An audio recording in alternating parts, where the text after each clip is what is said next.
Alright, good morning and welcome back to class, students. Today's session is not an exam practice session. I'm more excited for the other agenda of today. It's not the exam practice session. It is an agenda on amendments. Every student of tax, whether it's CA final or at CA inter, is worried about one thing, that does he know or does she know the amendments really well. So today's session is dedicated only and only to amendments. This first session we are going to look at amendments of direct taxes, and then once we come back in the second session we are going to look at amendments or notifications only and only with respect to GST. So that's the agenda today. Amendments are on my mind, and the reason I'm doing amendments together at one go is because they are really important. So first I'm looking at amendments of DT. And not just the Finance Act 2021, obviously we will cover that, basically the Finance Act that is applicable first time for your year.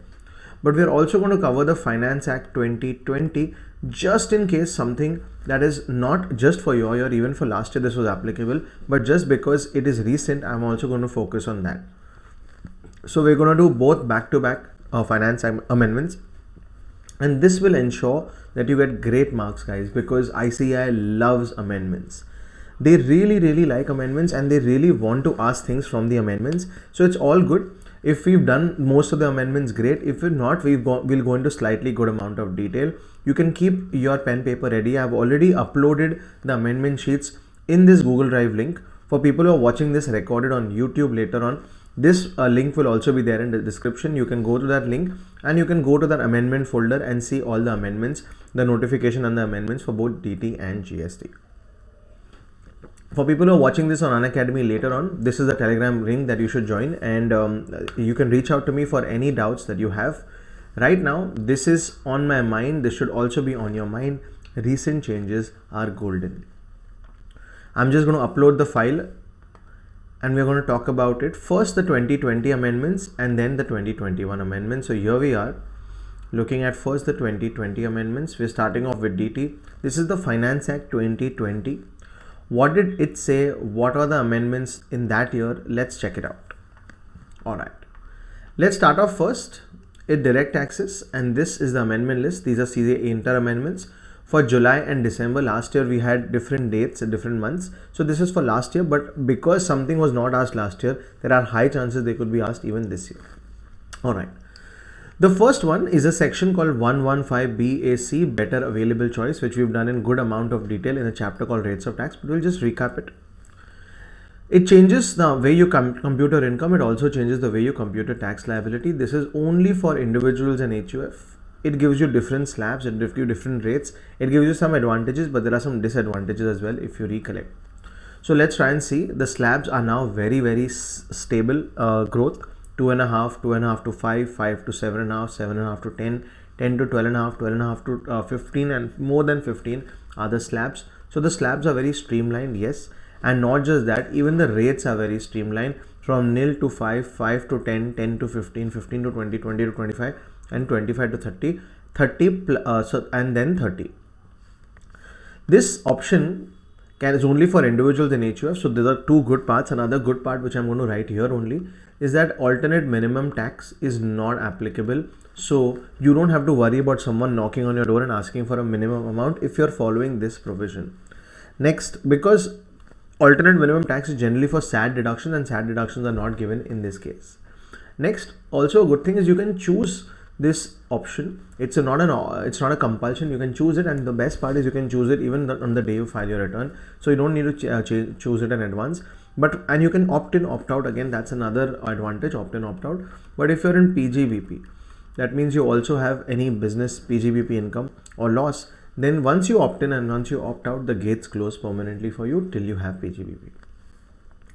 You have to forego many exemptions and deductions, unfortunately, here. So what are the exemptions and deductions that you need to forego? We've done this in good amount of detail. Let's just go through it and do it once again.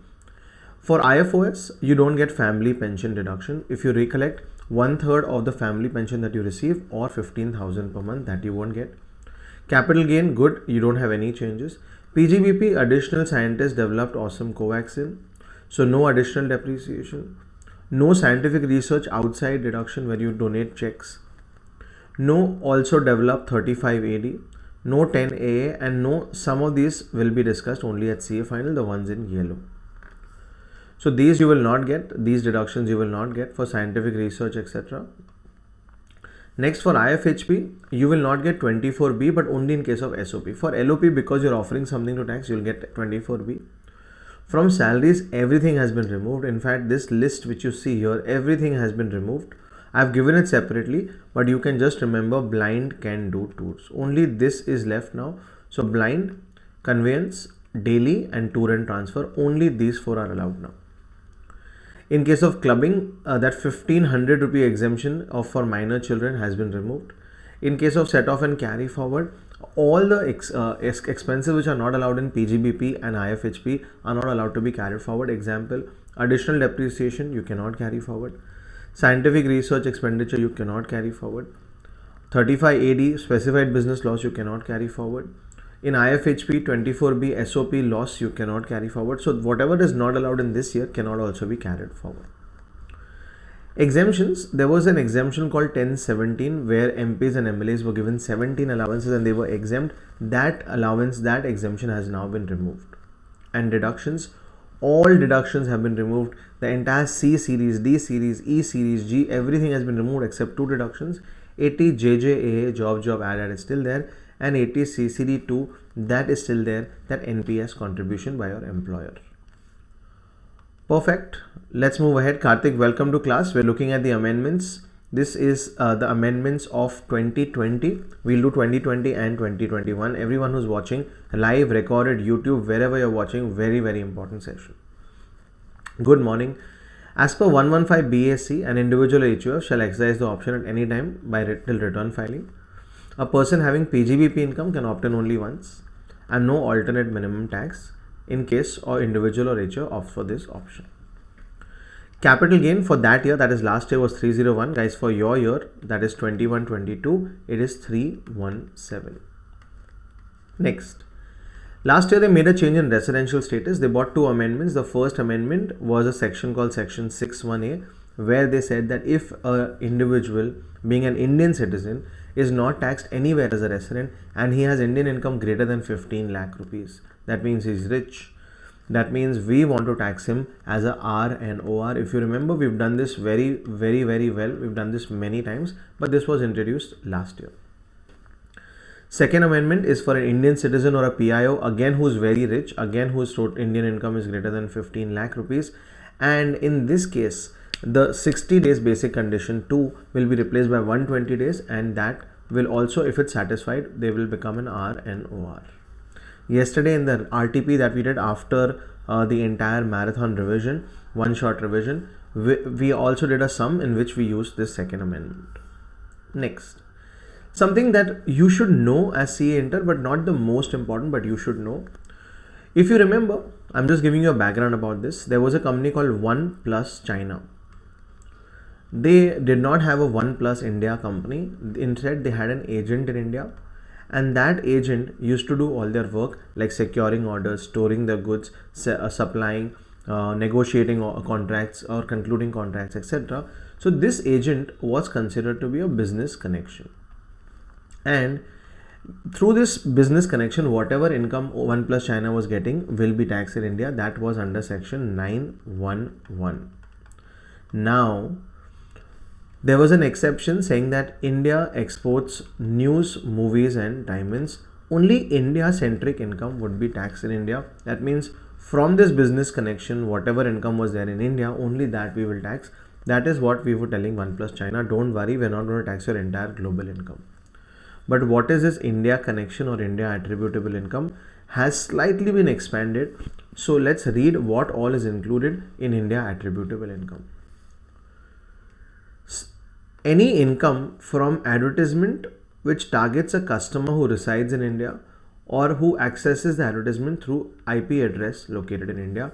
So if you have any income from any ad which is targeting Indian consumers or using IP addresses of India, that income. If you're selling data from, so first you put an ad that who all wants to buy a mobile phone with 9999 price, and whoever clicks it, that data you sell. So sale of that data. or sale of goods and services using that data. So all these three have now been included in India attributable income. So first one is very simple, guys. If you have, so obviously India attributable income means whatever phones you sold in India. But other than that, not just directly selling phones, even income from ads, even income from selling the data, or even income from selling goods and services using that data, all these three are now included in the India attributable income. What you can do at this juncture, wherever you've written your notes, we've written really good notes, wherever you've written the notes and you've written section 911, this is basically in a chapter called residential status and scope of income, deemed income. In that you can just put India exports news, movies and diamonds. In that you can just put a star and just write Finance Act 2020 amendment. Refer Finance Act 2020 amendment. So you can refer to the Finance Act 2020 amendment. I'm just repeating the amendment because we've not discussed this in great detail, because not so important for CA Inter level. India attributable income not only means whatever you're selling in India, but also selling income from ads targeting Indian customers, selling data from such ads, and selling goods and services from such ads, from such data. So all these three are also included in India attributable income. I hope this is clear. Very, very simple. They've just expanded the scope of India attributable income. Next, significant economic presence, guys. That time they had not defined what is significant economic presence. So they said that it will apply from the next year. So next year, guys, now we know what is significant economic presence. Sales greater than 2 crores or users greater than 3 lakhs. If that is the case, any of these, then you have significant economic presence. All right. In deductions chapter, there were some new deductions. One is section 80 EEA, where you could buy a new house up to 45 lakh rupees stamp duty value. That was extended till 31st March 21. Now it has been extended to 31st March 22. So even in your year, this is applicable. 80G, they added PM Cares Fund in the first schedule or in the first category, which we already know. Army Cares Cleans Ganga. And 80 GGA, cash you can pay, but only up to 2,000. Earlier you could pay up till 10,000. Now they've reduced that to only 2,000. So you can pay cash, yes, but only up to 2,000. So these are the changes in deductions chapter. Surcharge applicability on dividend income, guys. Remember this year is 2021, not your year. This is 1 year before that. And in this year, dividend income had become taxable after really long. Till that time, dividend income was exempt. So dividend income was taxable, but they had said, which we've already written, that the higher surcharges of 25 and 37% will not apply to such dividend income. So the maximum surcharge will be either 10% or maximum 15%. That is something that we already know because we've written a note on this in rates of tax. Next, since dividend income became taxable that year, they wrote a note that dividend income is now taxable, whether it comes from shares or whether it comes from mutual funds, income from mutual funds, both will now be taxable. Now obviously for your, it's the second year where it's taxable, so you already know it. And against dividend income, can you take any expenditure? Yes, you can take any interest that you pay on a loan that you've used to buy shares. You can take deduction, but maximum 20% of such dividend income. So if your dividend income is 1 lakh or 10 lakh, then the maximum deduction you can take is only 2 lakh rupees. That is dividend income. Alright, so this is dividend income. Moving ahead.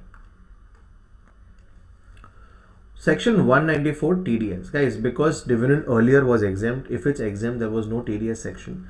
So they had to introduce a new TDS section. So they introduced a section called 194, where they said that on dividend there will be TDS at the rate of 10%. You know, there's a threshold of 5,000, but the 5,000 threshold is not applicable for cash dividend. Alright. So that is section 194, which we already now know. Tax audit mention. Guys, if you remember small individual, small HUF, earlier the definition of small individual, small HUF was anyone who's not subject to audit.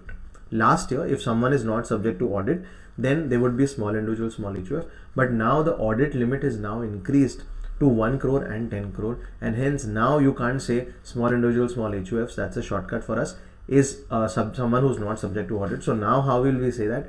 Those individuals and those HUFs whose turnover in the last year is up to 50 lakh for professionals and up to 1 crore for business, that is this tax audit mention. Next, in 194J, the usual J is for jealous professionals. The usual TDS rate is 10%, but on some things like call center, technical services, and even movie royalty, it has now become 2%.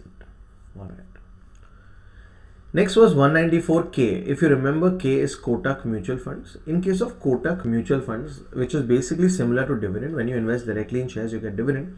When you invest in mutual funds, you get income. So that also will be subject to TDS, same at the rate of 10% if it's exceeding 5,000. Mutual funds always pay in check. They don't pay in cash. So that problem is not there here for the cash threshold. All right, just 1 second.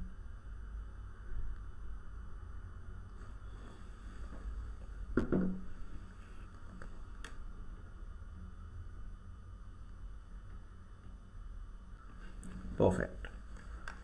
Moving ahead to the next one, 194O, which now is not a new section anymore. That time it was new. O is online. If you remember, when someone sells on Flipkart, Amazon, Zomato, etc., even Ubers and Olas, then there's a TDS at the rate of 1% of the gross sales.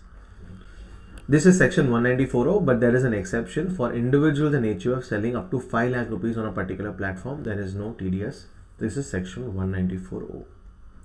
And 206AA was changed a little bit. Actually, 206AA is always anonymous, where you don't give your PAN. The TDS rate would be 20%. But because 194O only had 1%, then 1 to 20 is a big jump. So they said in this case, if you don't give your PAN number, then TDS will be at the rate of 5%. Generally, guys, in real life, everyone gives their PAN number because who wants such a high TDS rate? Alright. So this was some of the amendments. Let's move ahead to return of income. Guys, in that year, the audit return filing date, that means if you're supposed subject to audit, then the return filing date was 31st October. Now, in case of working partner, only for working partner, they had same dates as partnership firm. Now they said working as well as all partners will have the same date as the partnership firm. So if the partnership firm has a date, if the partnership firm has a date of 31st October, then all partners will have a date of 31st October. Alright. That is section 139(1).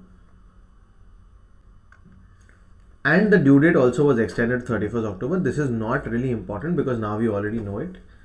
Next, taxability of gift as well as PGBP as well as, so there is a common theme, guys, in 43CA, where you're selling land and building as a builder.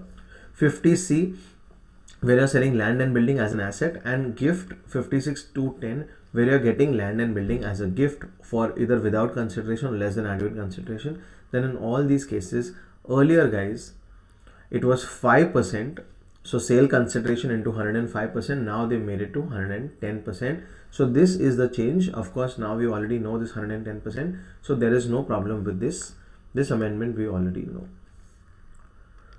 And cost of acquisition. If you buy anything, cost is basically how much I bought my house for, my land for, my office for, my gold for.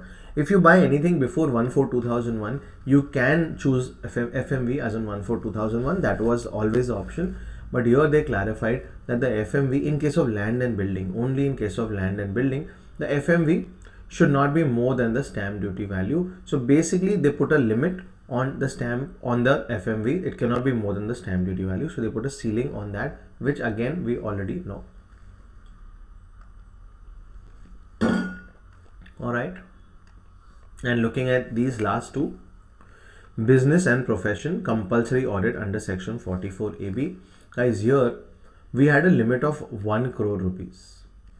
We always had a limit under section 44AB of for businessmen over 1 crore rupees, but they increased this to 5 crores in that year. Obviously now it's been increased to 10 crores. CAs don't like this because the more these limits increase, the lesser the clients come to you for audit. So this was the case. 5 crores was last year and now it's been increased to 10 crores. that is a 16th amendment, which is okay because we've already seen it and now it's increased to 10 crores. But guys, the most important amendment is this. Let's try and see what are they talking about in this very, very important amendment, 5-star amendment. I'll give you a note also on this, but first let's understand. Guys, let's say you're a CEO of a company and your salary is 1 crore rupees. You're a CEO of a company and your salary is 1 crore rupees. And because again, you're an employee, you're a CEO, but you're still an employee, right? So in case of employees, just one second. Yes. So you're still an employee, and in case of employees, they contribute, the master will contribute. So some percentage, let's say 12% of your salary is contributed to a recognized provident fund. So your employer contributes 12 lakh rupees to your recognized provident fund. Is this exempt? Please tell me, guys, is this exempt? Yes, this is exempt. Why is this exempt? Because recognized provident fund goes on EEE model, and up to 12% of your salary it is exempt, assuming, guys, this is your BDC. So 12% to 12 lakh is exempt. Next, they also contribute to your national pension scheme. So they also contribute, let's take another amount, which is 1,50,000 to your national pension scheme.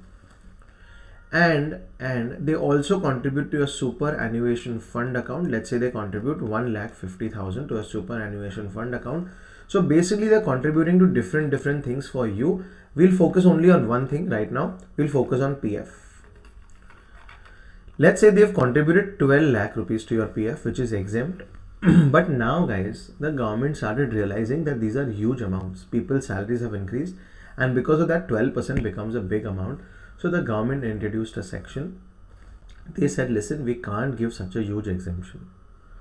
So while we have an exemption, while we have a limit of 12%, so limit of 12% is always there, but they introduced a section number you don't have to remember right now, I'll give you later, but they introduced a concept which says that we cannot afford such a huge benefit.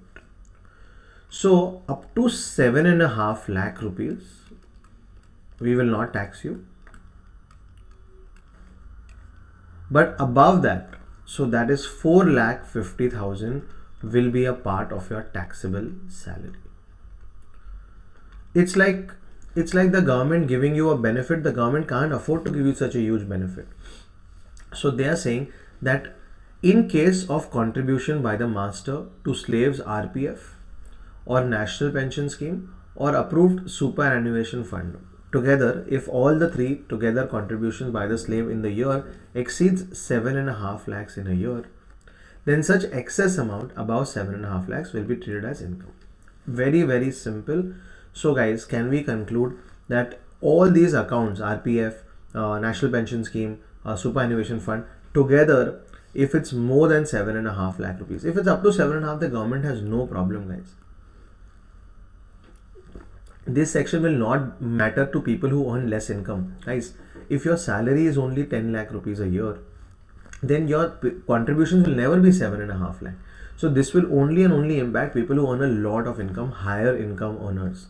So the government says, listen, up to 7.5 lakhs, we have no problem per year contribution aggregate, but above that we will tax you. So in this case, since the RPF contribution was 12 lakhs, not SPF, guys, only RPF, NPS and superannuation fund, the excess 4.5 lakh will be taxed.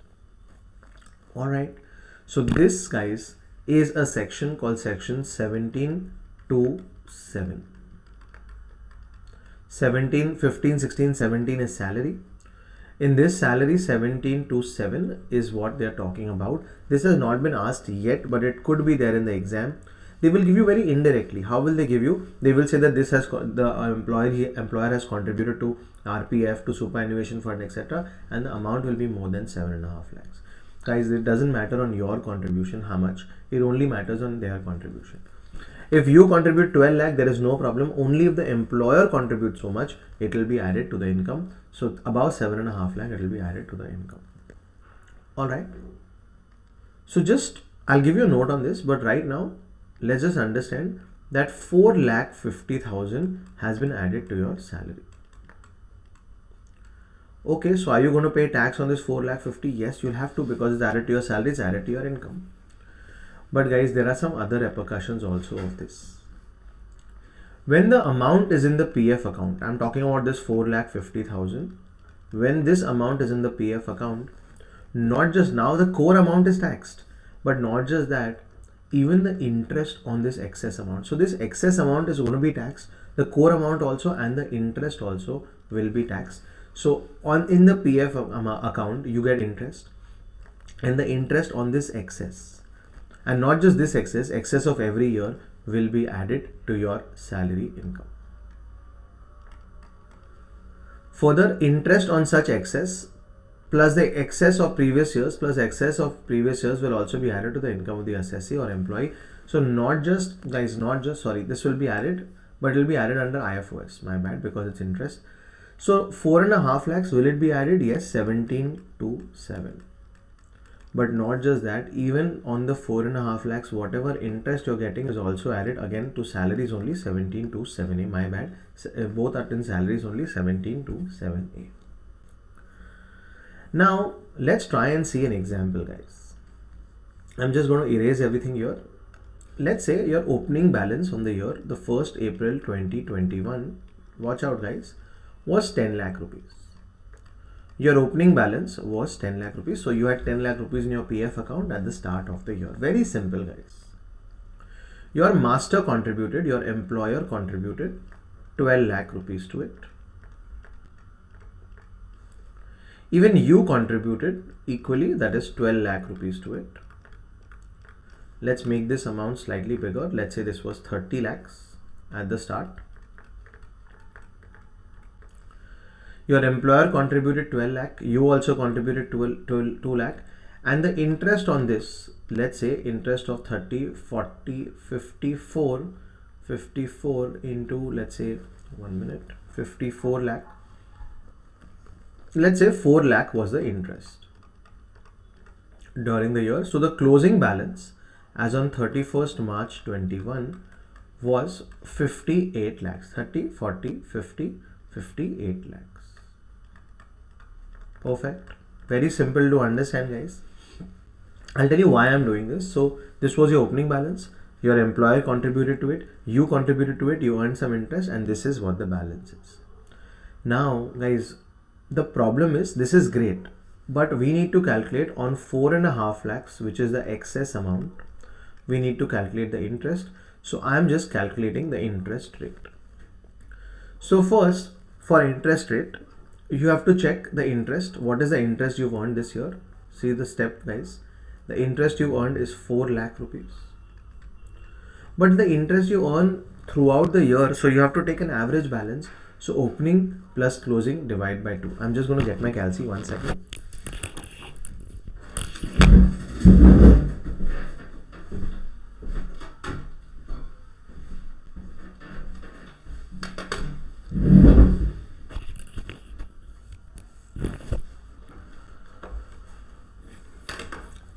So guys, this will be 30 lakh plus 58 lakh divided by 2. So 44 lakh. On 44 lakh, you got 4 lakh. So 4 divided by 44 into 100 is 9.09%. So this is the interest that you earn. Now, why have we done this? Wait a minute, guys. Why did we not just do 4 lakh divided by 58? Because 58 is the closing balance. Why did we not do 4 lakh divided by 30? Because that's the opening balance. Interest accrues throughout the year, and hence we've taken the average opening plus closing divided by 2.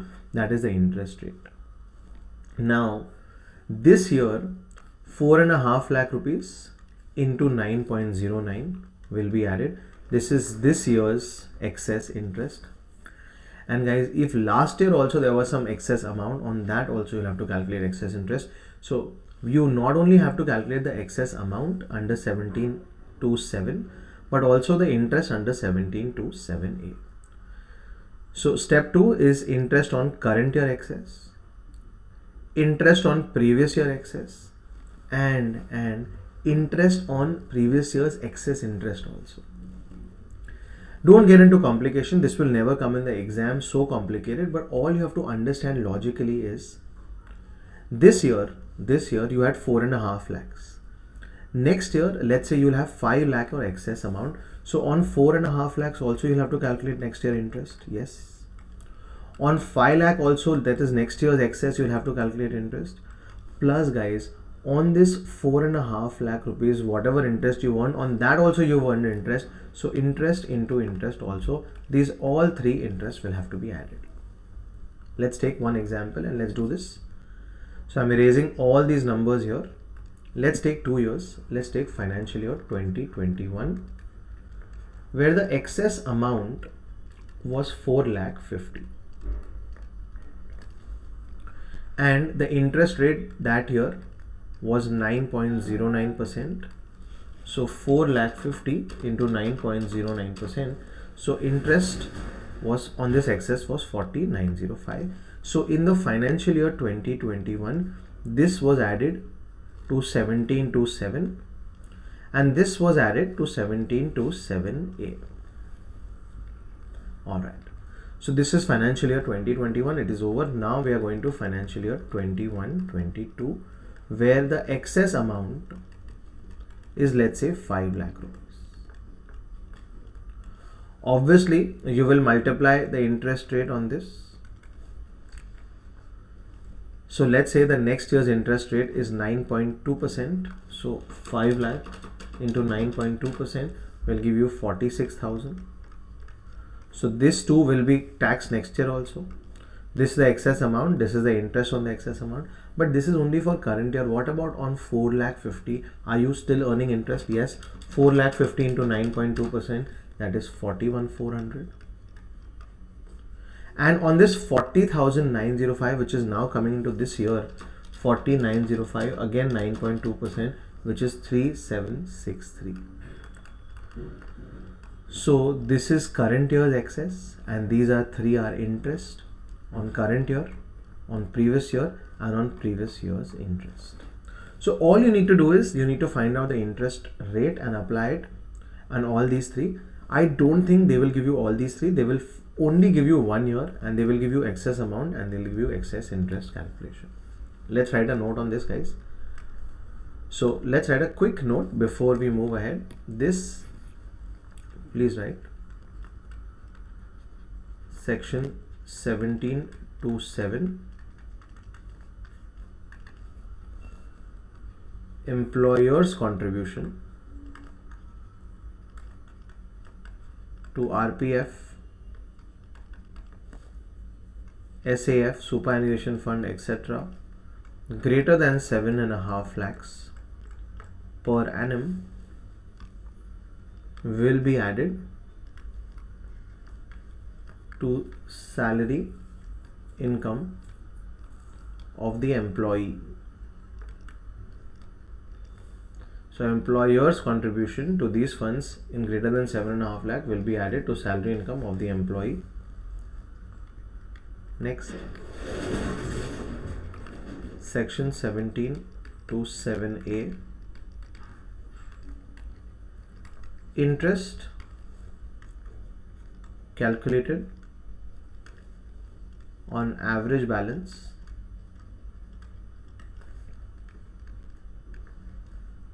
on the above excess amount,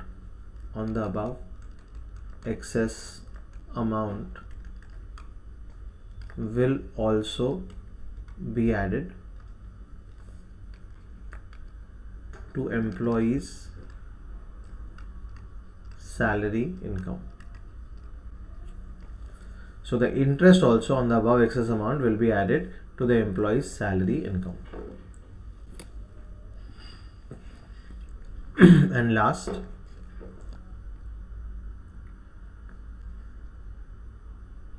further, interest will also be added on one, previous year's excess amounts,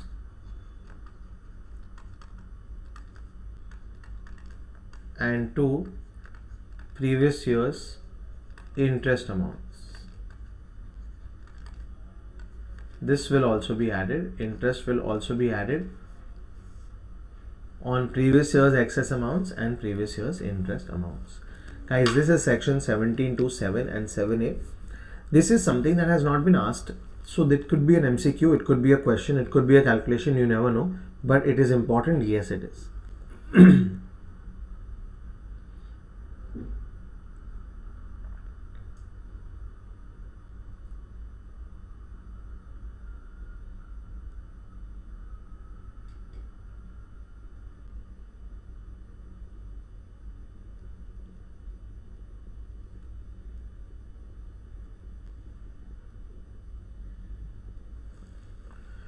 Perfect.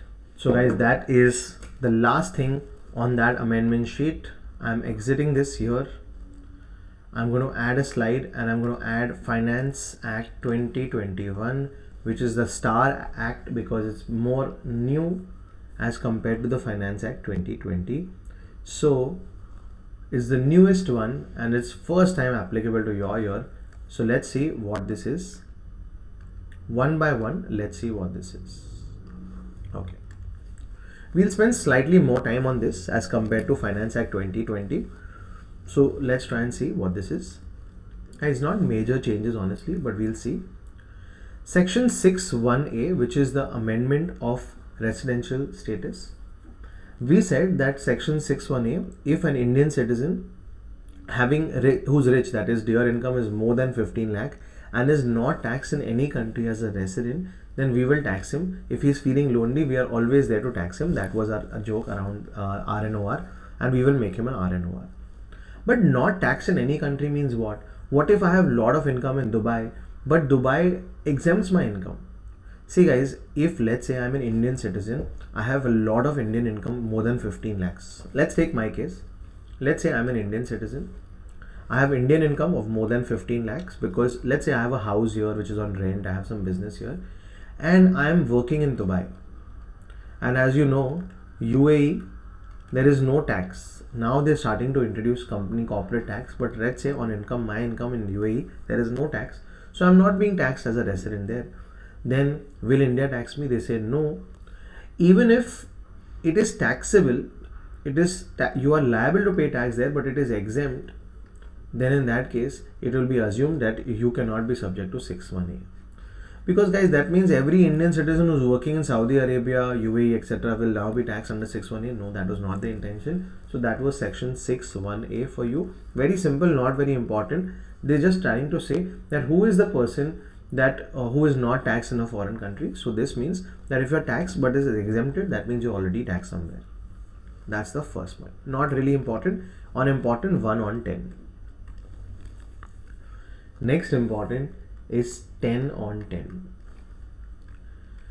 Guys, you know you can get depreciation in the exam. Depreciation is compulsory. You need to take depreciation every year. Depreciation are basically 4 assets: either land and building, furniture, plant and machinery, intangible assets. Intangible assets have a depreciation rate of 25%, but in a landmark move, the government said that from 1st of April 2021, that is from your year, Goodwill will never be depreciated. So till now, Goodwill was included in the block of assets of business and profession. Depreciation was allowed on Goodwill. However, from this year onwards, Goodwill of a business or profession will not be considered as a depreciable asset, and there would be no depreciation on Goodwill. So there will be no depreciation on Goodwill from your year onwards. And if depreciation was obtained earlier, then the cost will be the cost purchase price reduced by depreciation. So if you purchased Goodwill many years back for 1 crore and you've depreciated 40 lakhs already, then only 60 lakhs will be the cost, which will now not be depreciated. Very simple concept, but a landmark judgment, a landmark amendment was made for Goodwill. No depreciation on Goodwill. Alright. Next. This is something you already know, guys. This is the master, this is the slave. The slave told the master that, listen, this is my money. Can you contribute to my PF? Can you contribute to my other accounts, NPS account? Can you contribute to my superannuation fund account? The master said, okay, give me the money. And this employer the slave gave 12,000 rupees to the master, but the master did not deposit for many months. So what do you need to do in this case is this 12,000 will be added to the PGBP income of the master, and he will not get any deduction. Why? Because this has to be deposited by the monthly due date. This deposit on the monthly due date was very clear, but adding to the income was not very clear. So they clarified it that with effect from 1st of April 2021, any amount received as an employee's contribution, slave's contribution towards provident fund, ESIC funds, etc., shall be treated as income of the employer if the same is not deposited on or before the monthly due dates. Which we already know, guys. This same thing is in PGBP also, and this same thing is in IFOS also. So please think that this is slave's money. It's very, very sacred. It's very, very hard earned, but the slave has done a lot of slavery to earn that money. So hence they have to be very careful with that money. This, guys, is another amendment. Just one second. Perfect.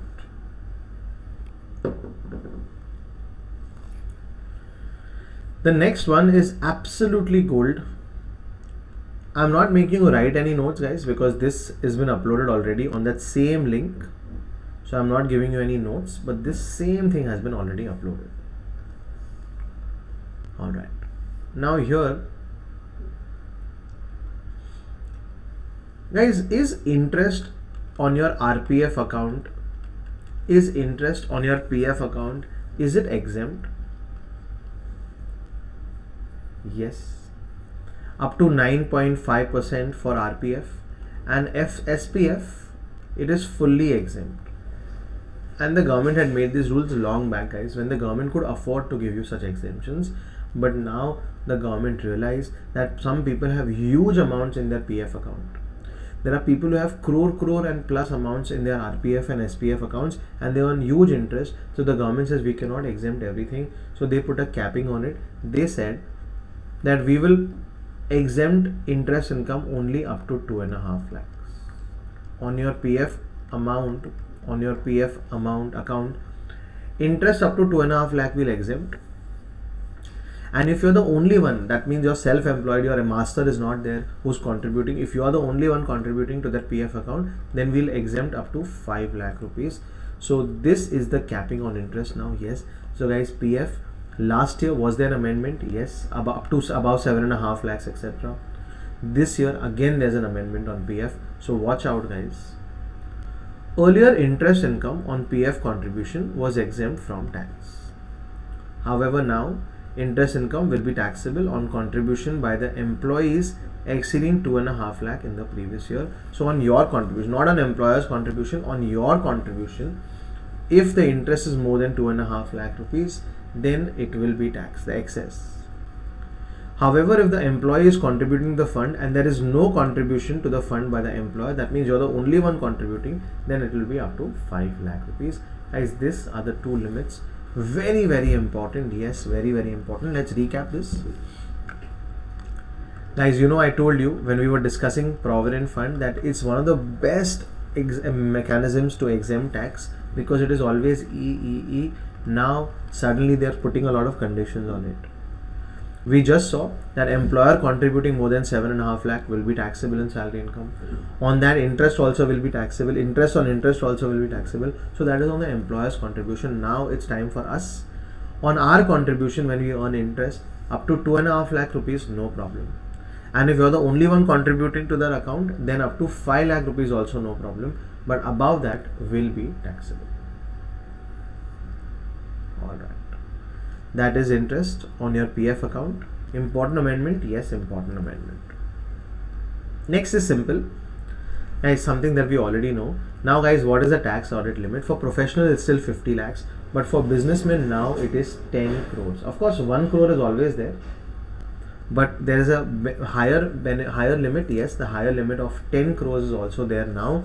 And this 10 crore limit is if your cash receipts divided by total receipts is up to 5% maximum, and your cash payments divided by total payments is also up to 5%. So if it's 5%, then in that case, these are the limits. These are the limits. All right. So just recapping on the first page, 61A, if you're taxed in some other country but it's exempted also, then don't worry, we won't apply 61A. Goodwill, guys, even if they give you, don't depreciate. They will try and give you goodwill in the books. In the first 14 mark question, they will say, I'm predicting your exam question, they will say total depreciation is this, and they will write goodwill also, depreciation goodwill. You have to remove that because that is not right. Next, if you give money to the master and he does not contribute ahead within monthly due dates, it has to be added to the income. Interest on PF account up to 2.5 lakh or 5 lakh is okay, but above that will be tax, and tax audit limit now is 1 crore as well as 10 crores, which is very comfortable with this one because we've discussed this many times. Moving ahead. Very, very important, an amendment that impacts 3 sections. Guys, in 43 CA, when you're selling land and building, you will check stamp duty value. And it was sale consideration into 110%. In 50C also it was the same, and in 56(2)(10) also, when we were getting that land and building as a gift, it was also the same thing. That is, the sale consideration used to be multiplied by 110%. That is still there. But only for one asset it has become 120%. Basically, you need to increase it by 20%. What is that one asset? Let me talk about that land and building, which is a residential land and building. So if it's a residential house property, what are the conditions for this 120%? It should be a residential house property. It should be sold between very odd dates, 12th of November 2020 to 30th of June 2021, which impacts your year, yes, April, May, June. So the transaction of sale should have happened in this month. The amount of sale, etc., should be maximum 2 crores. Maximum 2 crores. And last, guys, it should be sold for the first time to any person. That means it should be a new house being constructed and sold. Then in that case, the benefit or the percentage will be 20%. That means if you're selling it for, let's say, 80 lakhs and the stamp duty value is 90 lakh, earlier 80 into 10%, 88 was not okay, but now 80 will be multiplied by 20% or 120%. So let's recap what we've just written. Guys, in these sections, whenever you're selling or whenever you're receiving, it used to be 10%. It still is 10%. Don't get me wrong, guys, 110% is still there. And that's the reason I'm trying to give this in the end, because now that you know the entire portion, it's very easy to top it up. So 10% is still there, but what happens now in case of residential land and building, not any other, but residential land and building, up to 2 crores, not stamp duty value, but the consideration is up to 2 crores and it's being sold for the first time. That means it's a new house property which is being sold between 12th of November 2020. So you have to remember it as a birthday of someone's birthday, and 30th June 2021. If it's the transaction is between these dates, including those dates, then you can take 120%. This, I have a feeling, will be there in your exam, guys. Predicting goodwill will be there and this will be there. Somewhere I have a feeling that these two will definitely be questioned in your exam in this case. Pratyusha, welcome. We're looking at the DT amendments for 2020 and 2021. Watch it, enjoy it. Also join the Telegram group in case you have any questions. Alright. So guys, we will write a note for this. You will go to any part of the book, whether it's 43 CA, you can go to 43 CA and you can just put a star mark there and you can write sale consideration would be increased by 20% and compared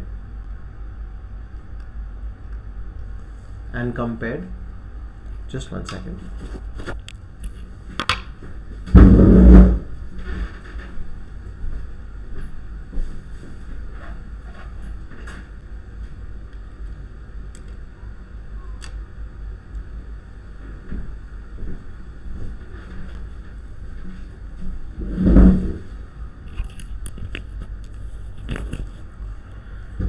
sale consideration would be increased by 20% and compared with the stamp duty value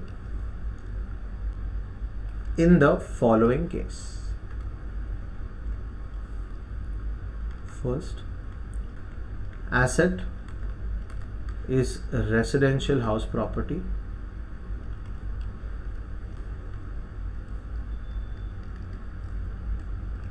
sold for the first time to a buyer between 12th November 2020. I don't know why they do such things in the middle of the year, but 12th November 2020 to 30th June 2021. And third, where consideration is up to 2 crores.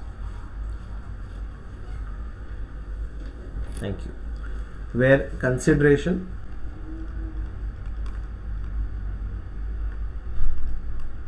is up to 2 crores.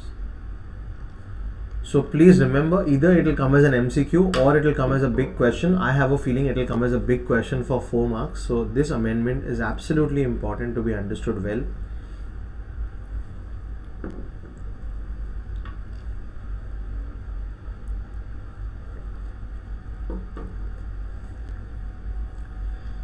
Alright, so this is 43CA. It can also be changed in 50C, but I have a feeling it will come for 43CA, where you have a construction company which is selling apartments to people who are buying it, and this is what you'll have to calculate. Sale consideration would be increased by 20% and compared with stamp duty value in the following case. It should be residential house property, first time between 12 November and 30th June, and consideration is up to 2 crores. And same thing also applies for the person who's receiving it, because if you're a receiver, then 56(2) also it matters. The same thing will also apply to 56(2)(10). IFOS gift taxation. In case of transfer of an asset being a residential unit, if the stamp duty value of the residential unit does not exceed 120% of the consideration received or accruing, then such consideration shall be deemed to the full value of consideration. This sounds very confusing, but don't worry, you have the grip of the concept. Only thing, percentage has changed. It should be a residential unit between this period.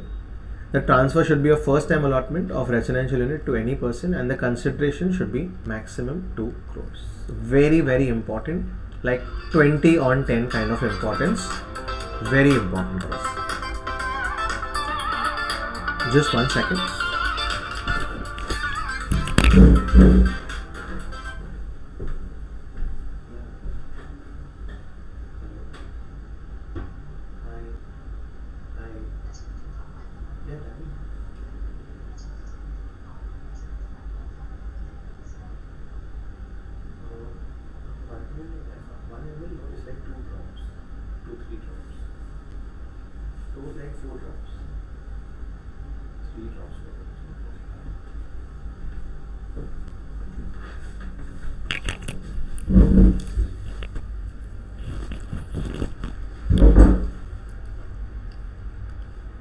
You know guys, doing amendments is a strategy. Amendments, if put in the book and done with the book, does not drive the importance so much, but amendments done in the end, they drive the importance a lot. It's basically like all your clothes in your cupboard, but there's a special t-shirt or shirt that you bought for your birthday that has a special importance because you bought it especially. Same way are amendments also, guys. Amendments, when they're put in the book, which are great, but people tend to skip them. Hence, one go, you need to watch this amendment video even when you revise, so that everything is revised at one go. Alright, the next one is very, very important again. I'm just going to erase this and I'm going to go to the next one. Alright. Guys, people invest in shares and people also buy insurance. So the government and investors, investment bankers, they thought, why not combine the two things? So they created a unit linked insurance plan called ULIP. What is a ULIP? It's unit linked, basically means you will pay a huge premium. A large part of the premium goes towards investment into units. Units means mutual funds. And some part of it goes towards insurance, so you get the benefit of both. You're also insured and you also are making investments simultaneously. Is this like an insurance policy? Absolutely yes, it's like an insurance policy. So are you going to get money from it? Yes, you're going to get money from it. Now let's talk about when you get the money from it. When you get the money and someone unfortunately has expired, then under section 1010D. Okay, but before getting the money, guys, how will you contribute every year? You'll contribute premium, you'll pay premium every year. So let's say you can buy one ULIP, you can buy multiple ULIPs also. So let's say you are buying ULIPs and you are paying premiums every year. Now that you paid premiums, someone is no more. So on death of a person, if you get any amount under section 1010D, it is exempt. So the government is very sympathetic when people die. So they say if on death of a person, if you get some money, it is exempt 1010D. Next, if the premiums are low, then again under 1010D they are exempt. But here, guys, low premiums are not 20%, 10%, 20%, 15%. No, that is for normal life insurance. In case of ULIP, the premium basically is 2,50,000 per annum. See, in ULIPs, because they also invest your money, they take a larger amount. So hence it's not 20, 10%, it's not 20, 15%, it's 2,50,000 per annum. And if you have multiple ULIPs, then it's not 2.5 lakh, 2.5 lakh. No, this is also the aggregate amount. So if you have one ULIP policy, then 2.5 lakh. If you have 10 ULIP policy, then also up to 2.5 lakh. If you paid premium, then it is exempt. So in which two cases it is exempt? Same. On the death, if you receive, exempt. If the premiums are low, every year up to 2.5 lakhs, exempt. But guys, what if the premium is high or has been high even in 1 year? Then it is taxable, and it is taxable under capital gain. It is taxable and it is taxable under capital gain. That is what this amendment is talking about. So capital gain basically means 80 SCP. So this ULIP will be considered as an asset. When you get money, it will be considered as a transfer. Whatever you get will be considered as a sale consideration. Whatever you paid will be considered as cost, and period of holding will be 3 years. Guys, this is the same concept. You don't have to worry about this calculation, honestly. This is not important, but the overall concept of ULIP is important. Alright, just taking you 1010D is something that you know well. This is section called section 45(1)(b). We know 45 is capital gain, 45(1)(a) was accident, 45(2)(a) was angel broking. There we have to add one more, that is 45(1)(b). I'm just first going to read it and then we will write. Here it is, guys. Receipt from ULIPs, 45(1)(b). Where any person receives at any time during the previous year. This is only on receipt, and that's why it's a separate section called 45(1)(b), because it's on receipt basis. Whenever you receive, only then it will be either exempt or taxable. Any amount under a ULIP issued on or after 1st February 2021, this amendment was made, and only after that, from the 1st February, this was introduced, to which the exemption does not apply. Guys, if it's exempt, then will there be any taxability? No. And when is it exempt? On the death of a person or when the premiums are low, it is exempt. So only when the premiums are high will it be taxable? Yes. And where will you tax it? Under capital gain. I am repeating again, when a person receives any amount under a ULIP issued on or after 1st of February 2021, to which exemption under 1010D does not apply on account of premium payable exceeding 2.5 lakhs for any of the previous years during the term of the policy. If you are paying more than, that is high premium, or if the aggregate amounts of premiums exceeding 2,50,000 in case of previous years for more than one ULIP. So either one ULIP or aggregate more than one ULIP. If it's more than 2.5 lakhs, again high premiums, then it's taxable. The income taxable shall be calculated as prescribed and taxable under the head capital gain in the year of receipt. So let's write a note on this. Please write. This you could write, I'll tell you where you can write. You can go to capital gain chapter, and there in the special provisions 45(1)(b), if you have some space there, you can add a special section there, or you can do it at the end. You can just write amendments and you can write 45(1)(b). Please write first point. ULIPs combine insurance and investments.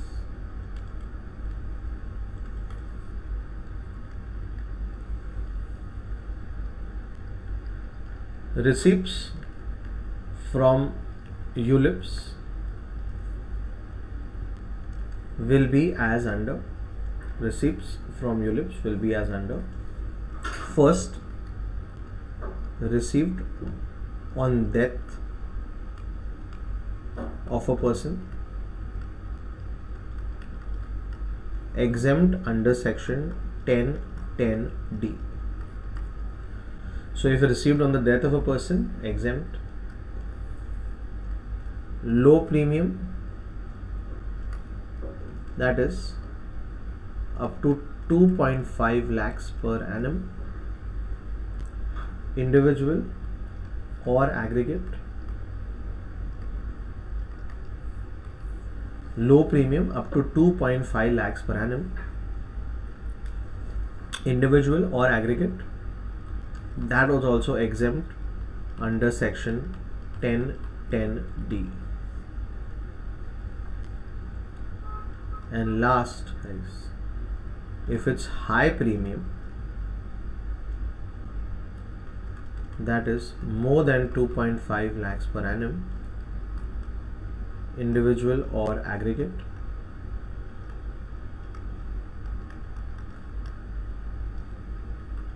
Taxable under section 45(1)(b) in the year of receipt. So anything that you receive from ULIPs, it can be either exempt under 10(10)(d), exempt under 10(10)(d), or taxable under 45(1)(b). So that's how you understand overall. That's how you understand overall.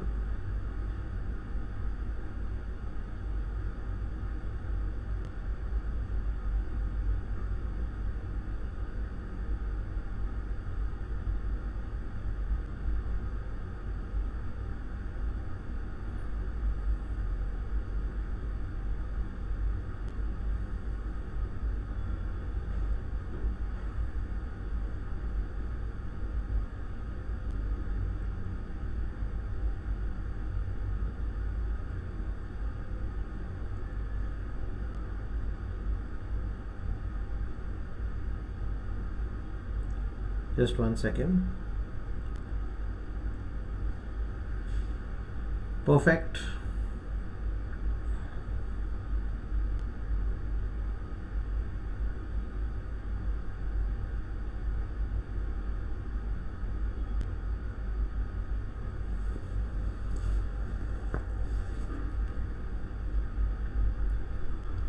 Alright, so this is ULIP, guys. Overall, you have to understand ULIP.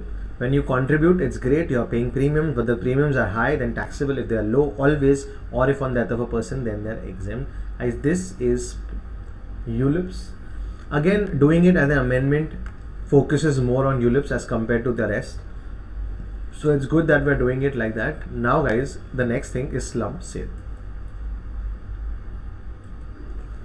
Perfect, let's do slump sale. Guys, slump sale, if you remember, is section 50(b) Britannia. Britannia was the example we used where we were selling the transport undertaking, and in that transport undertaking that we were selling, B for Britannia, we were doing ATSCP. What is ATSCP? That's the shortcut for capital gains. Was an asset being transferred? Yes. Undertaking was being transferred. Was there a sale or a transfer? Yes. What was the sale consideration? Whatever you were getting. What was your cost? Your cost was a net worth. And what is the period of holding? If it's more than 3 years, it was long term, but remember, no indexation here. Now guys, two things have changed. Sale has also changed and cost has also changed. Let's see how. First, let's take the easier one. Guys, cost, you don't have to take goodwill. Goodwill will be considered as 0. But if you purchase goodwill, then you can if you purchase goodwill, then you can put a value to the goodwill. So that's your first change. If the capital asset is goodwill, its value will be treated as nil if the taxpayer has not acquired it through a purchase from a previous owner. Alright. But mostly guys, the deal is here on the sale consideration. Now people were manipulating the sale consideration. What they were doing is, on paper they were showing that I'm selling my undertaking for 1 crore and they were taking a lot of cash. So that was being abused, and hence the government says, listen, we will not believe your sale consideration. We will take the fair market value of the capital assets on the date of such transfer. So in the exam now, if they say the sale consideration is 5 crores, but the fair market value of the capital assets is 7 crores, then guys, which one will you take? You will take fair market value. It's not higher of the two, etc. It's always fair market value. As per section 50B, the fair market value of capital assets as on the date of transfer shall be deemed to be the full value of consideration. Alright.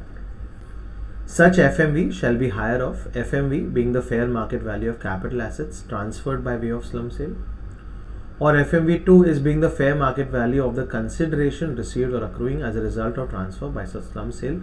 So here they've added a new thing. So both these things are new.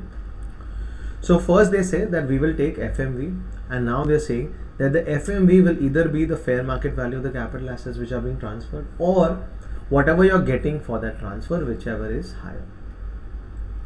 So let's summarize this slum sale. You can go to section 50B in case you're writing notes.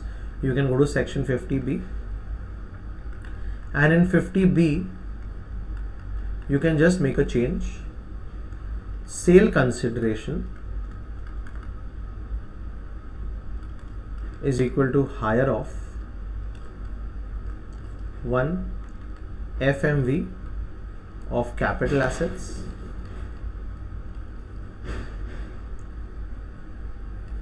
or consideration received / receivable.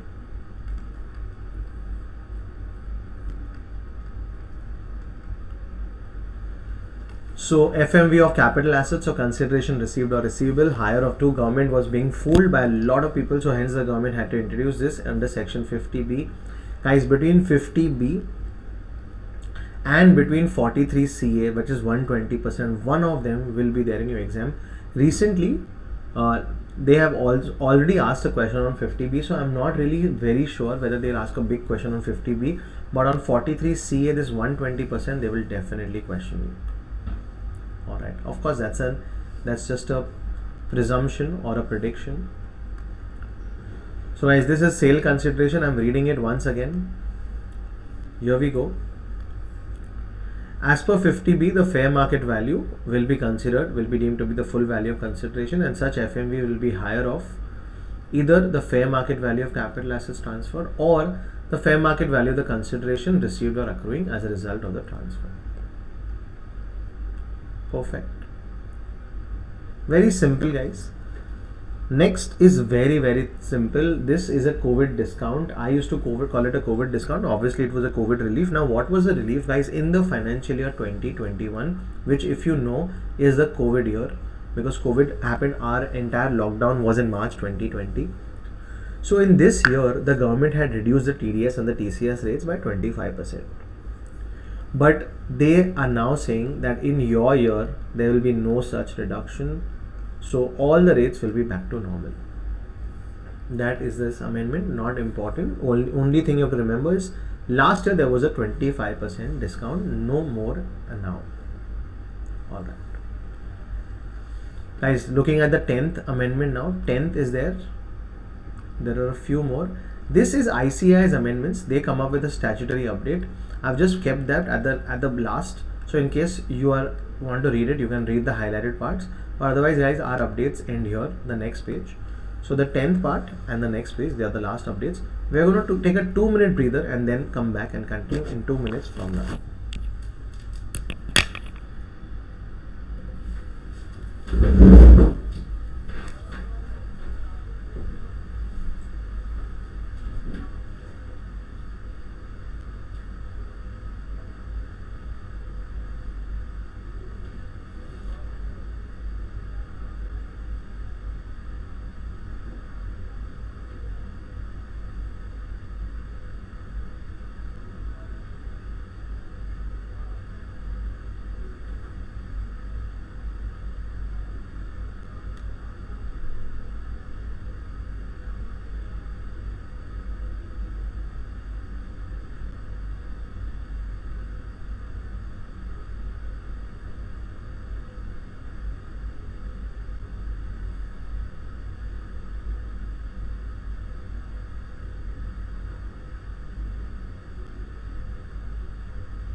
Alright guys, opening up to the next one. Very nice amendment guys. First let me explain to you what is happening for senior citizens. Let's say you're a senior citizen.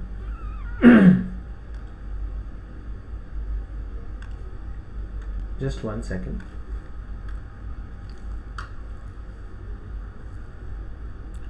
I think there is some correction here which I want to make. 1 minute. Yeah. Anyways, we'll add that. Guys, here let's talk about a senior citizen who's facing a little issue. Guys, this is a senior citizen. Mainly senior citizens don't have too much income. They have pension income. And you know guys, pension income is taxable. And they have interest income which is also taxable. So both these incomes are taxable. Now what used to happen is they would get pension income and they would get interest income, and they would be subject to a lot of TDS. On interest income, the TDS is 10%. So they would be subject to a lot of TDS. Let's say his pension income is 3 lakh rupees and his interest income is 5 lakh rupees. Now 3 plus 5 is 8 lakh rupees. But on this 5 lakh rupees, the bank would deduct TDS at the rate of 10%, because you know, in case of banks, if you earn more than 50,000, there will be TDS deduction of 10%. So the bank would have deducted TDS of 50,000. See the challenge guys here. But from this 8 lakh of total income, he would get some deductions. Example, I'm taking salary deduction of 50,000 and then TTB of 50,000. So 1 lakh total deduction he would get. Of course, salary he would get in salary's head, and 80 TTB he would get after GTI, but his income was 7 lakh. And for someone who's at 75 years, 3 lakh is the basic exemption limit. So on 3 lakh, no tax. So let's calculate the tax. On 3 lakh, there is no tax. From 3 lakh to 5 lakh, that is 12,500. And on the remaining 2 lakh, at the rate of 20% is 40,000. So 40 plus 12,500 is 52,500. So he had to basically pay around 52,500. Now because of this extra 2,500, what he had to do is he had to file his return. For just paying that extra 2,500 plus cess, if you include the cess also, it's 54,600. So for only 4,600 rupees, he will have to file his return, pay his tax, etc. So the government said, listen, what we can do here in this case is we will tell, and he will might have to pay even interest on this 4,600. So we'll tell the bank only to deduct TDS, but not at 10%. We'll give a specific rate in this case, and they introduce a section called 194P. P is pension. That's how I remember this. They told the bank that, listen bank, don't deduct TDS at the rate of 10%. You've calculated his income tax. You become a CA. You see what is his pension income. You see what is his interest income. You see what are his deductions. You calculate his income tax, and based on that average rate, you deduct TDS. So TDS is based on average rate. Yes, just like in salaries we have average rate, same way here also we have average rate. Guys, there are some conditions here, but first, the senior citizen should be more than 75 years or more, sorry. Next, he should be getting pension income and interest income both in the same bank account, and only then this provision becomes applicable. So let's see. I'll give you a note on this, but section 194P requires deduction of tax at source on the basis of rates in force by a specified bank, not at a flat rate, but at the rates in force. Being a banking company, on the total income of a specified senior citizen for the relevant assessment year, computed after giving effect to deductions and rebate. Exemption: the specified senior citizen is exempted from filing his return of income, so he does not have to file return of income, and because the entire thing is deducted on TDS, no interest also will be payable in the relevant assessment year. So this is section 194P. You can write a note in deductions or anywhere you feel like, or in the amendment part you can write section 194P. P is for pension.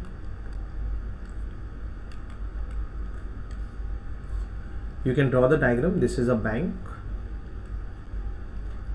This is a senior citizen who's 75 years or more. And this is the government. So the bank is told that whenever you pay, you need to deduct TDS. At what rate? TDS at average rates. You can draw this diagram. And what is the bank paying? The bank it is earning for pension plus interest income. Please write. Senior citizen, SC senior citizen, should be earning pension plus interest in the same bank account.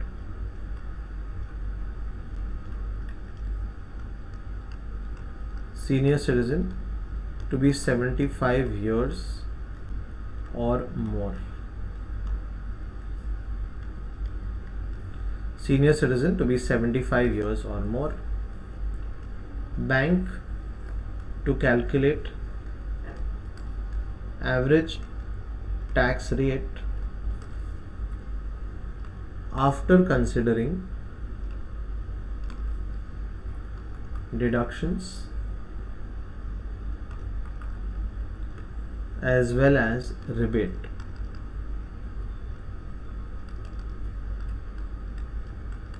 No ROI to be filed by such senior citizen. Guys, again, something that could be asked in the exam, because 75 years or more, they could put a person and they could ask this question.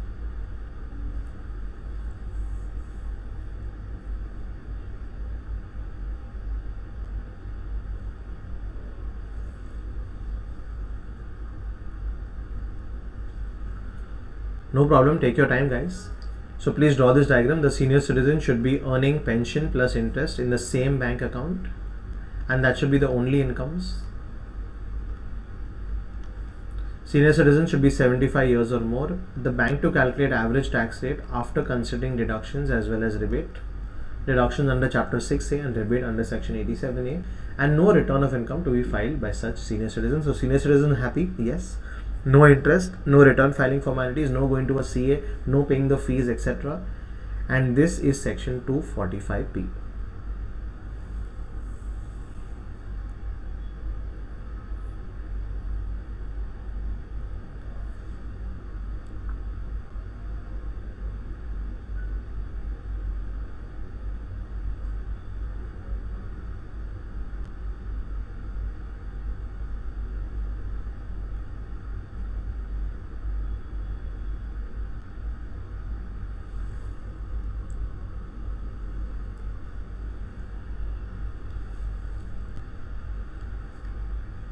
Alright,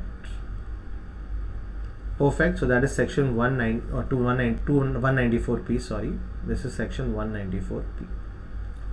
Guys, 194Q I'm not discussing because we've already discussed. There's a shortcut called quantity also, where the amount is more than 50 lakh. There will be a TDS at the rate of 0.1%. So this we've already discussed. This next one is what I'm going to be discussing now. But let's see what else is there. Linking with PAN and Aadhaar we've already seen. Guys, Aadhaar and PAN now need to be linked. Abhi, welcome to class. Long time, but we're looking at amendments. Watch the entire video, which is also available recorded as well as on YouTube, on my YouTube page. I will upload this video. Very, very important lecture. Guys, linking of PAN Aadhaar is now compulsory, and if you don't link your Aadhaar, then under 234H there is a penalty up to 1000 rupees. We've already written this, so I'm not writing this again. Late fee for income tax return filing, it is now 5000 or 1000, that we've seen in return of income chapter. Due date for filing belated return and revised return has now been reduced by 3 months. We've already seen that by 31st December you have to file. So both these, all we've seen all of this. So the new things now are only the 12th point and the 16th point. So 12th and 16th are the only new points that we have to do.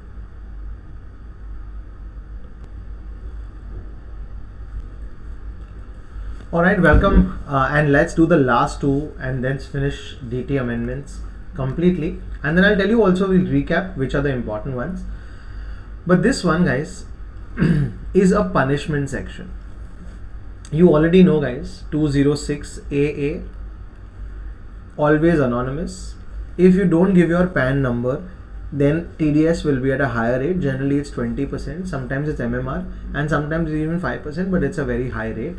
That is 206 AA. Now they wanted to punish some people who don't file their returns. So the government introduced two sections. One is section 206 AB, which I'm yet to discover a shortcut. So if you have ever a shortcut, please do let me know. So 206 AB, the government said that, listen, you've not filed your return in the last 2 previous years. Whoever deadline is over, whichever year's deadline is over, you've not filed your return in those 2 last previous years. In both of them, yes, in both of them. And in both of them, your TDS was more than 50,000. Guys, a high TDS means you have considerable amount of income. If you have so much income and still you have not filed your return, then we are going to punish you in this year. So what is the punishment and why is the punishment? Punishment is in the last 2 previous years. In both the years you have not filed your return, and in both the years your TDS was more than 50,000 rupees, then we are going to punish you whatever is the TDS rate. Example, if the TDS rate is 10%, we are going to double it. If the TDS rate is 30%, we are going to double it. Whatever is the rate, we'll double the rate, or 5%, whichever is higher. Obviously, in most cases, double the rate will be higher. Twice the rate, or 5%, whichever is higher, we will apply. And what if here you've not provided your PAN and you've not filed your return in the last 2 years? That also is there. Then in that case, 206A and 206AB, both you'll calculate, and whichever is higher. I repeat, 206A was not giving your PAN number. That was a punishment. 206AB is not filing your return. That is your punishment. In this case, in the last 2 years, if you have not filed your return, and in the last 2 years your TDS was more than 50,000, that means you had considerable amount of income. Only if you have high income will you have such high TDS. Then twice the rate of 5%, whichever is higher. And the same thing they also wanted to do in TCS. So 206 CCA, not AB, CCA. It's the same provision, but it's in TCS. Again, you've not filed your returns for the 2 previous years, and again your TCS is more than 50,000 in both the years. Yes, in both the years you've not filed a return and the TCS is more than 50,000. Then twice the rate, or 5%, whichever is higher. So this is like a punishment section. Yes, I'm just going to read this here. 206 AB for TDS and 206 CCA for TCS. Guys, remember the section. There could be a good MCQ on this in case of non-filing of income tax return for the last 2 years. Both, yes. And where TDS or TCS is 50,000 or more in each of these 2 previous years, the rate of TDS TCS shall be higher of twice or 5%. Salary income, payment to non-resident which is not there for CA enter, salary income, lottery income shall be excluded from this section, so that it will not become 60% TDS rate, don't worry. And if no PAN is provided, then you will do 206A 20% rate or whatever is the rate there, and you will do 206AB, and you will see whichever is higher will apply. So this is a small punishment section. Remember, 206A was already there for PAN, no PAN, and this is for no return filing and having good amount of TDS and TCS. Alright. It's not giving you any note because it's a very theoretical thing. You can refer it directly from here and do it. Very, very simple this is. Just remember the 2 conditions. In both the years you have not filed your return, and in both the years your TDS is more than 50,000, and whatever the TDS rate is, double that or 5%, whichever is higher. And last, if you remember advance tax, just send demanded money are the 4 advance tax due dates by when you need to pay advance tax. And in that, if you remember the shortcut A, B, C, D, guys, 4 incomes on which you don't have to pay advance tax till you've earned it. This is dividend, this is casual income, this is new business, and this is asset sale. Only when you earn it you need to pay DDS. So guys, today they declared dividend. That is 17th February they declared dividend. But guys, the dividend will be received only on the 4th of April. So till 4th of April you will not get the money. Then in that case the government says don't worry. In case of dividend, advance tax will apply not when it's earned but when it's received. Advance tax liability on dividend income shall arise only after receipt of such dividend income. So this receipt word is new. It was earlier earned and now it's received. Because when you earn it, you don't have the money to pay the tax. Only when you receive it, you get the money to pay advance tax. Alright. Just telling you the most important sections from this. 6.1a is okay. 1 on 10 on importance. No depreciation on goodwill, 10 on 10. Employees' contribution to welfare could be a small passing remark. Interest on PF could also be 5 on 10, could be not a calculation but an MCQ. Tax audit limit we already know and it's important. Next, this is super important. This is 20 on 10, this is 120%. Receipt from ULIP could also be an MCQ question on ULIP. Slum sale could also be there, but it's not really important. These two are not the most important. TDS, TCS rates, okay, yes. And this one is absolutely important, 194p. So 194p, 120%, those two are really important. Q is okay. Due date of filing return, absolutely important guys, this due date of filing belated return or revised return. Alright, so these were the amendments of the Finance Act 2021. Guys, I'm not going to stretch anymore now. What we are going to do is we are going to open up for the questions, and if possible, if no questions, then we will also look at the May 19 paper. But this is the amendments. Guys, I've not just covered the Finance Act 2021, but I've also covered Finance Act 2020 for understanding purposes and also from an exam perspective. Both these are absolutely new. Make sure whenever you finish your portion, look at these videos or at least do the amendment notes. Just go through these notes. They are also there on the same drive link that I can again send it here once. The same drive link, it is also there. If you're watching it on YouTube, then in the description the drive link is there. Access these notes and go through them once at least before the exam so that you're well versed with every amendment. That's the amendment lecture. If you have any questions, feel free to reach out to me. But this is the amendment lecture. Perfect, and welcome back to class, guys. This is again not an exam practice question. We have done lots of exam practice questions, but this one is on GST notifications. Just before this, we completed DT amendments because they are really important, and so are GST notifications. The government loves income tax act changes, and so does the ICAI. So in your exam, any recent GST notifications till a particular cutoff date will be included, and that has been considered and discussed in this video.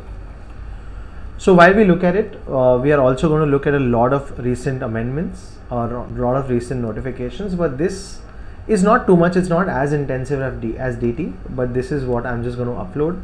Just a second.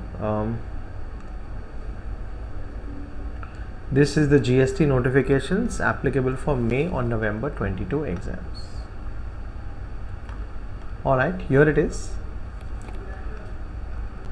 Guys, first up, I've used the ICAI booklet only so that you are well versed. This is indirect taxes, statutory update for May 2022 examination. For May 22 examination, the provision of the CGST Act and the IGST Act as amended by the Finance Act, including significant notifications and circulars up to 31st 2021, 31st October are applicable. The amendments made by notifications and circulars issued between 1st of May, that is when the book was printed, etc., the last amendments, and 31st October are given in the statutory update. So ICAI keeps coming up with the statutory update. This is more for May. For November again there will be, but right now this is more for May. Perfect. For the ease of reference, amendments have been grouped into chapters which are corresponding to the chapters of the study material. So let's see chapter wise. First amendment, it's really important amendment. This one is exemptions from GST. Guys, you know exempt means the government has notified certain services which are exempt. This one is services provided to the central government, to the state government, to the union territory administration under any training program. which 75% or more of the total expenditure is borne by the government, state government or union territory. Basically, you are training the government, and when you're training the government, you charge them some fee. So this is you, and you are training the government, and the training is basically for the government, because 75% or more of the total expenditure is being borne by the government. Then in that case, this training service will be exempt. That means you will charge the government, but you will not charge any GST, because why does the government want to pay extra GST? That is one very simple one. Remember, 75% or more of the expenditure has to be borne by the government. Very, very interesting, this new one, and this is important also. Guys, services by way of granting national permit to goods carriage to operate throughout India or contiguous states. Guys, goods carriages need permission or need permits to roam around India. You cannot take your commercial vehicle across India without a permit, and when the permit is issued, that permit is generally issued by the different states, and that permit issue, they charge some money, but there will be no GST on that. That is exempt. So this is on the national permit to GTA. Not for passenger transport, this is the national permit for goods transport. Next, one exemption has been withdrawn. These are the new exemption, but one exemption has been withdrawn.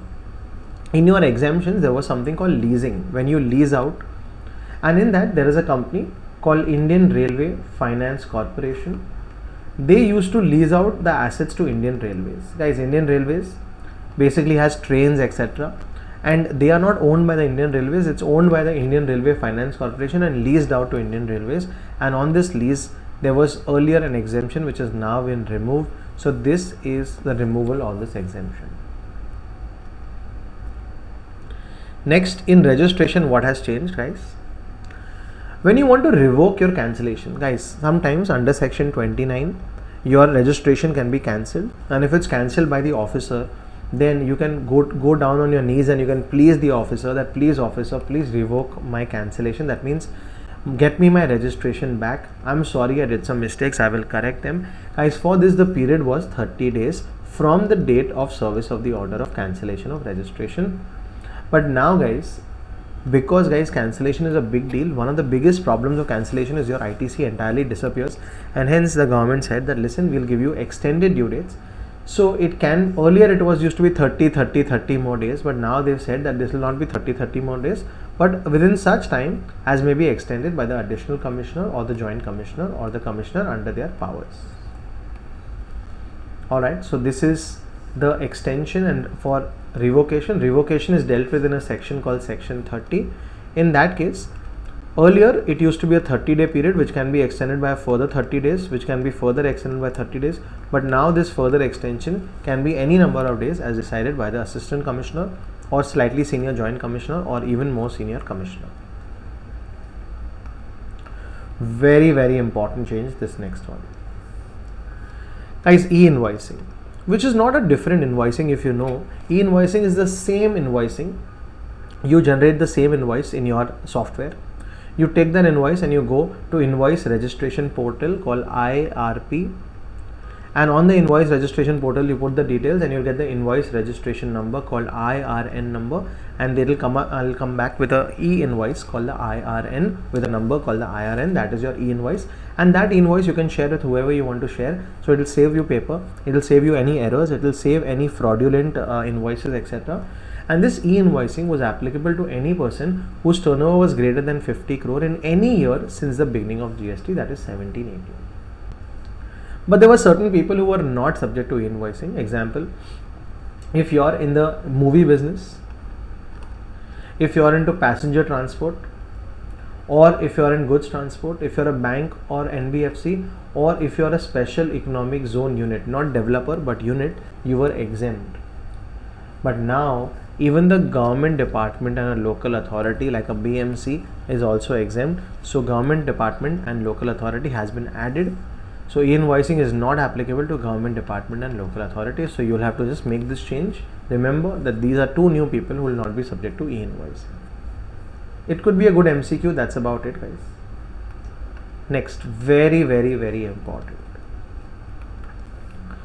Guys, in a chapter called tax invoice, we had studied an e-way bill. This is electric bike company, and whenever electric bike company has to send goods ahead which are more than 50,000 value of goods including tax, if it's more than 50,000, then for the movement you need to generate an e-way bill. The e-way bill has part A, part B, you cannot change it, etc. Part B can be updated.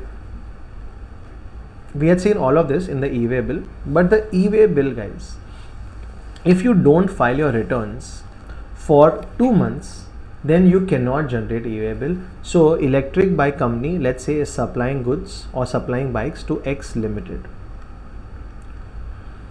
An electric bike company has not filed their returns for 2 months. So then that was a change that electric bike company cannot generate an e-way bill. So whenever they are supplying goods, now they cannot supply, because if they can't generate e-way bill, they can't supply. But now they've relaxed this problem, because guys, if in this case it is not just affecting electric bike company, it's also affecting X Limited. X Limited has already placed the order on electric bike company. They are expecting the bikes. So this is a problem for X Limited also, without any of their mistake. Imagine, guys, if you paid your classes some money. There was a recent controversy where in one CA classes the students paid the fees and then one of the professors got arrested. Now what is the mistake of the students?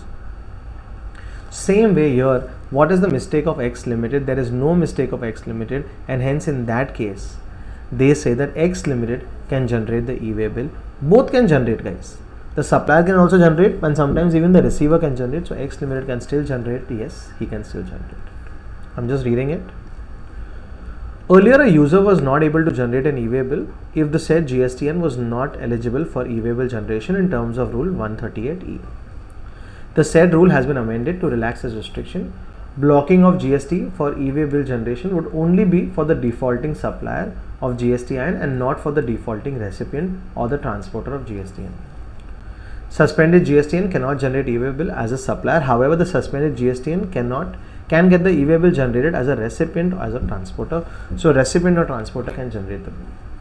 In other words, e-way bill generation facility is blocked only in respect of any outward movement of goods of the registered person who is not eligible for e-way bill generation. E-way bills can be generated in respect of inward supplies of the said registered person, and even for electric bike company, for any outward they cannot generate, but if they are also getting something inward, then they can generate e-way bill. So this is a relaxation. So now e-way bill, is it blocked? Yes, but only on the outward movement, not on the inward movement of that person.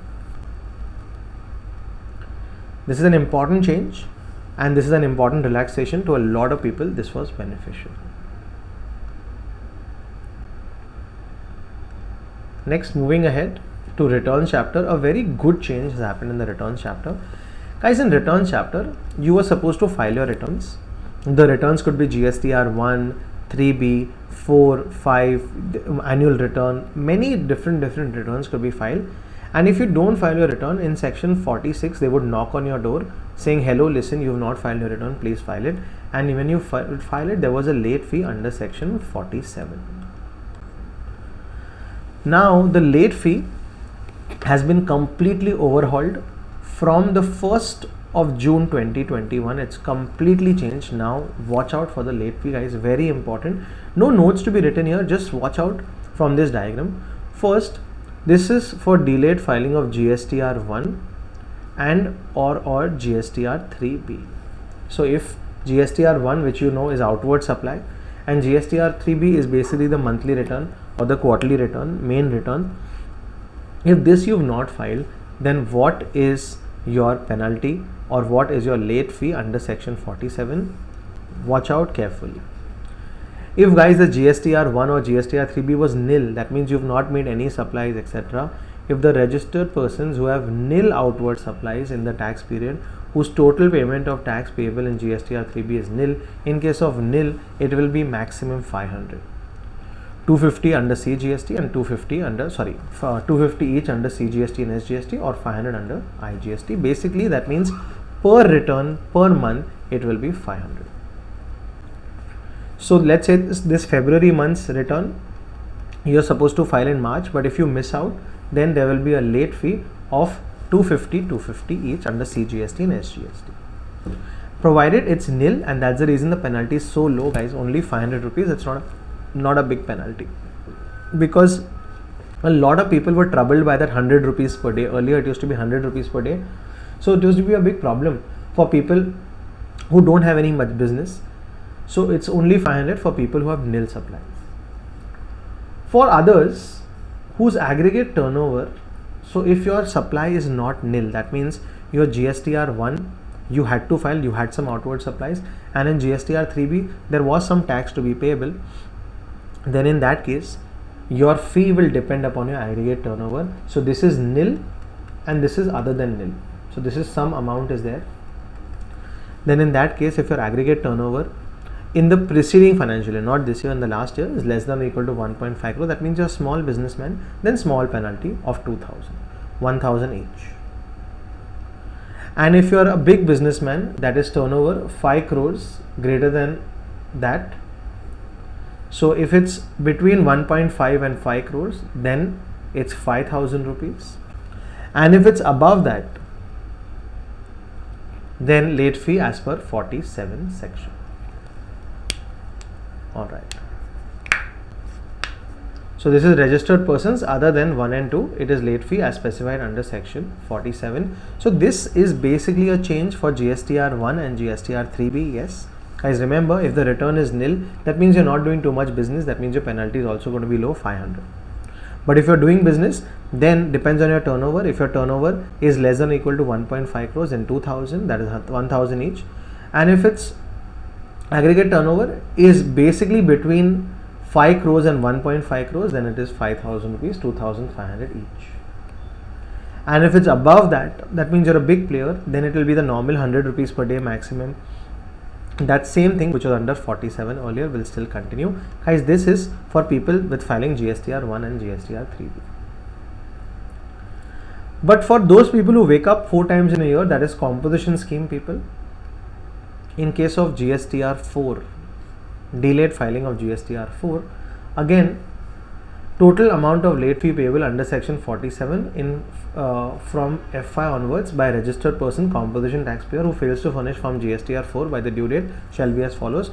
Guys, GSTR 4 has to be filed by the 30th of April after the year ends. So if you don't file it, then if the total tax payable is nil, then 500, and if it's other than nil, then it is 2,000 rupees. That is basically GSTR 4 and GSTR 1, 3B and GSTR 4. So 500, 2,000, this is only 500 and 2,000. Here it is 500, 2,000 and 5,000 as well. So slightly more here, yes, because you're under normal tax. This is a composition scheme, so slightly beneficial because the penalties are not huge. So this is the change in section 47. Please remember section 47, 500 penalty or 2,000 penalty or 5,000 penalty. 3 penalties for GSTR 1 and 3B and 2 penalties, 500 or 2,000 for GSTR 4. These have lesser penalties. 5,000 penalty is not there in GSTR 4.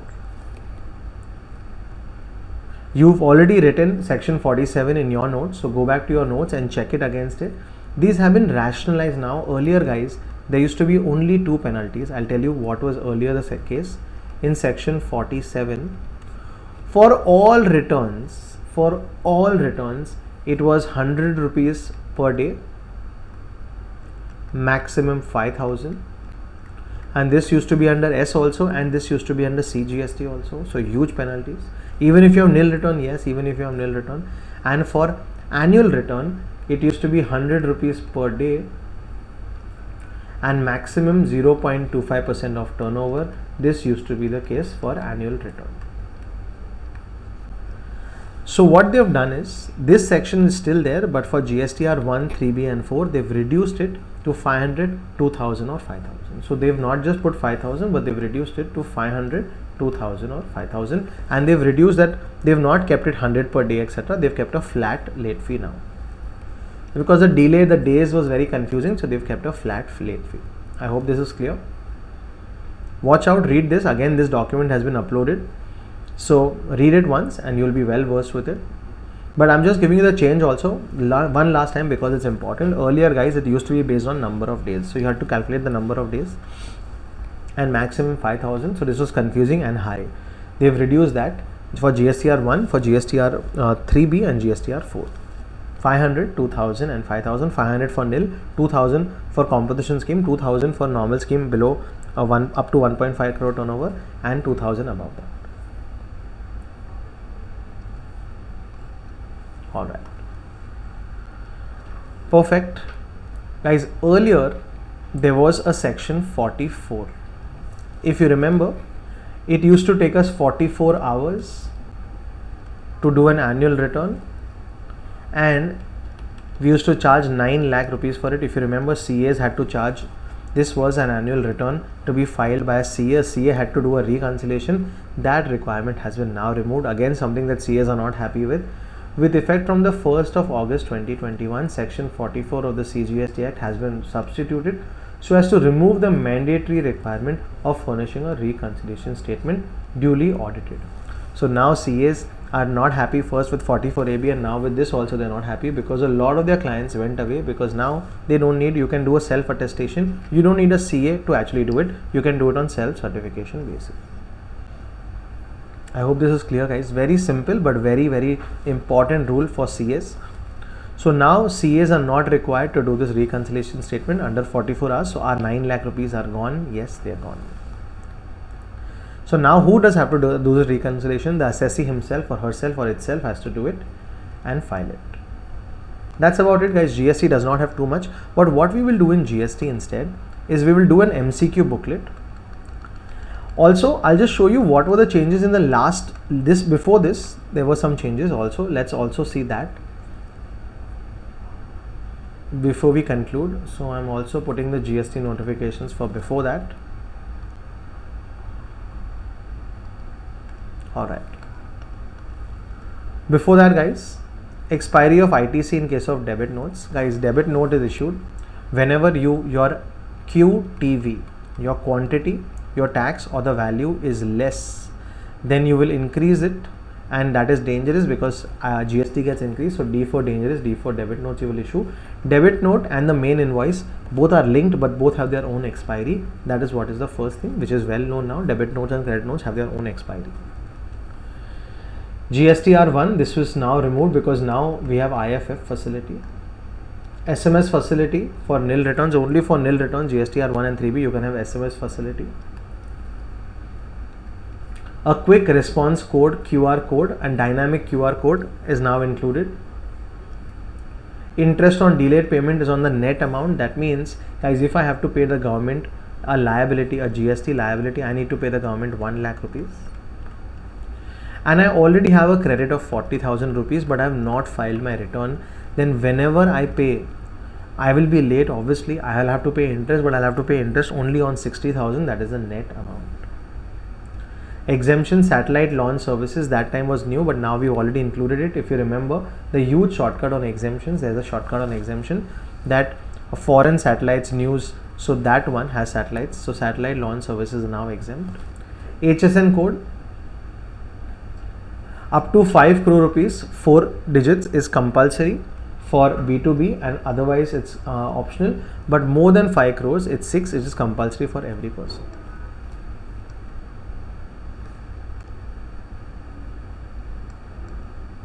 Just 1 second.